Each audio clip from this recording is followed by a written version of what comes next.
j'ai fait la reconnaissance de cette étape il y a une semaine parce que je me suis dit ça pourrait être une étape pour l'échapper. Puis j'ai vu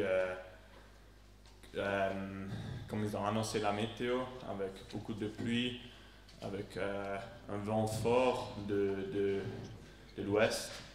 Et puis j'ai regardé encore quelques fois sur la carte et le profil et puis j'y croyais vraiment que l'échappée pourrait aller au bout, donc je me suis mis à la ligne de départ en première place.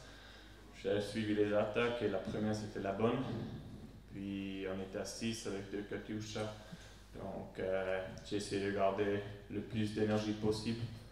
Le deuxième Katyusha s'est même sacrifié pour son coéquipier, donc on a profité un peu de ça. Et puis après, dans une échappée, il faut jamais montrer toutes ses cartes qu'on a. Et j'ai essayé de faire ça le mieux possible et garder de la force pour la fin parce que au Paco on avait encore à peu près 4 minutes il me semble. Et avec le vent favorable et avec le parcours comme ça, avec les routes mouillées, c'est pas facile pour un peloton de vraiment gagner du temps. Et au deuxième deuxième Grand Prix de la montagne, ça va. Je me sentais bien et je me suis dit, bon, je vais essayer dans la descente, ou bon, essayer, je vais faire le rythme. J'ai pris la première position, je connaissais la descente, je savais qu'elle était vite. Et j'ai fait de la descente, en bas j'étais tout seul avec 20 mètres d'avance. Le directeur sportif il m'a dit attends. J'ai essayé d'attendre, ou j'ai attendu un peu. J'ai vu qu'ils reviennent pas. Donc c'était là une décision à prendre. Je me suis dit bon, j'y vais, c'est 25 km un peu plus jusqu'à l'arrivée. Avec le vent comme ça, puis la dernière partie faux plat descendant, c'est 30 minutes ou un peu plus. Donc, à partir de là, je ne me suis pas retourné une fois. J'ai roulé selon mes sensations, vraiment à la limite. Et quand j'ai passé le dernier Grand Prix de montagne, je me disais, bon, c'est pas encore gagné, mais ça, à 80%, je suis là. Et puis, à la fin, c'est tout seul, hein, il faut rouler. J'ai même dit au directeur sportif de plus rien dire parce qu'à la fin, j'ai fait dans une poursuite par exemple, je suis aussi tout seul, j'ai pas quelqu'un qui me gueule dans l'oreillette. Donc, j'ai tout donné à la fin, il m'a toujours dit les écarts, pour ça c'était bien.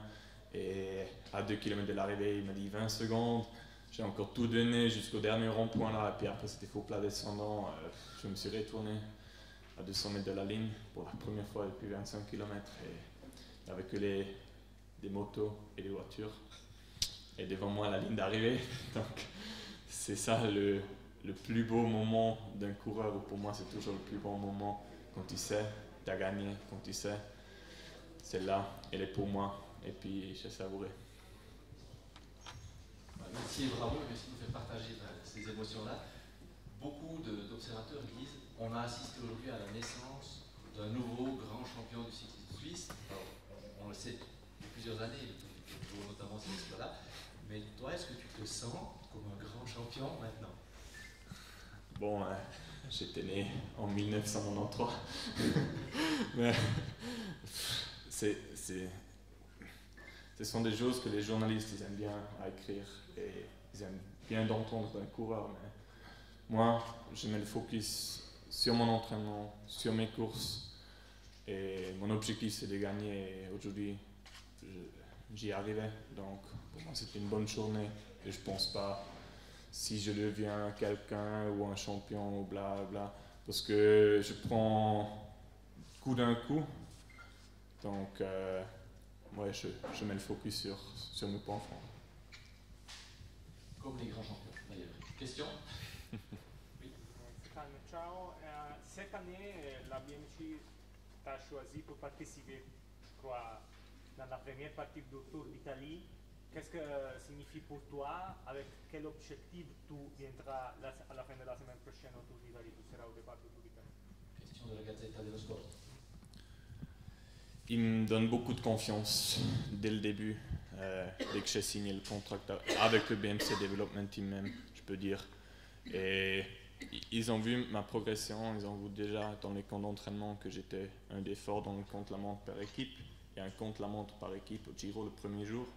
Donc mon rôle, c'est vraiment de bien lancer l'équipe et vraiment bien lancer nos leaders. Et pour moi, c'est une chose extraordinaire de pouvoir participer à une des plus belles et plus grandes courses.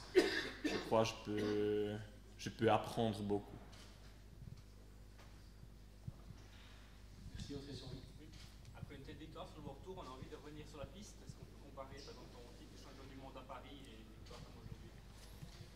Non, je ne vais pas comparer ça parce que je dis toujours que ce sont deux choses différentes, la piste et la route. J'aime les deux, vraiment, mais quand j'ai fait beaucoup de la piste, j'ai hâte de revenir sur route. Quand je fais beaucoup de route, j'ai hâte de revenir sur piste et à ce moment-là, mon focus est sur la saison de route et puis pour la saison piste prochaine dans l'hiver, je vais mettre le focus sur la piste. Autre question, oui. Est-ce que tu t'attendais à gagner une course, une étape comme ça, la première année professionnelle, avec la facilité que tu as fait? C'est dur à dire. Quand j'ai passé professionnel, on m'a dit t'as pas de pression, prends jour après jour, apprends le plus possible. Et pour moi, c'est d'apprendre le plus possible, c'est d'être dans un final ou même gagner une course. C'est ça ce que j'ai fait aujourd'hui pour la deuxième fois cette saison.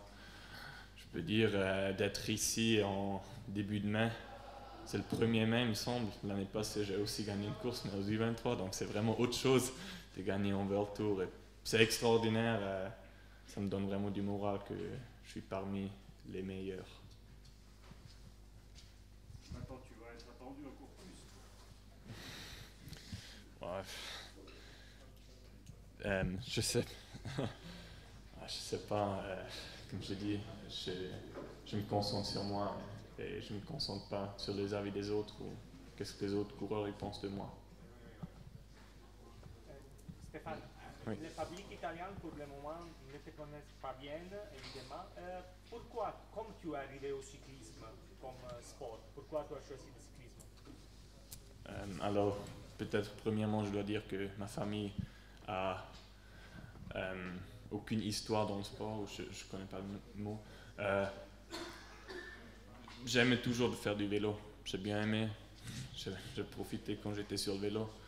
Et un jour, quand j'avais 10 ans, j'ai demandé à ma mère quand je peux faire les courses ou comment. Donc, elle m'a dit oui, il faut aller dans un club. J'habite pas loin de Alex Tullet, donc je suis allé faire Fischingen, c'était son club quand il était jeune. J'ai appelé le président, j'ai dû faire moi-même parce que ma mère elle a dit si tu veux vraiment, c'est toi qui dois appeler. Donc j'ai appelé, j'ai reçu le premier vélo, je suis allé au premier entraînement et après 2 courses j'avais déjà gagné ma première, donc c'était lancé. Oui. Quand on est jeune, 21 ans comme ça, l'équipe souvent veut protéger son coureur. Est-ce que vous aviez la bénédiction de BNC pour faire une aussi longue échappée tout seul? Je peux vraiment dire que dès le début, ils croient en moi et j'ai toujours une rôle libre dans le team parce qu'ils me disent quand tu te sens bien, tu peux y aller quand tu veux. Oui. Est-ce qu'on peut t'attendre encore dimanche pour le chrono ou ça monte un peu trop pour toi? Aujourd'hui, c'était une journée où j'ai pas gaspillé, mais j'ai brûlé beaucoup de force dans la pluie, 4h30 et puis les derniers 25 km tout seul, ça prend beaucoup d'énergie. Demain, ça va être une étape très très dure pour moi. J'essaie de survivre le mieux possible et puis dimanche on verra, je donne le maximum, mais à la fin, c'est le résultat qui vont montrer. Merci Stéphane. Et puis, bonne chance pour le fin du week-end et bravo pour cette magnifique journée, ce bel exploit. Merci. Merci.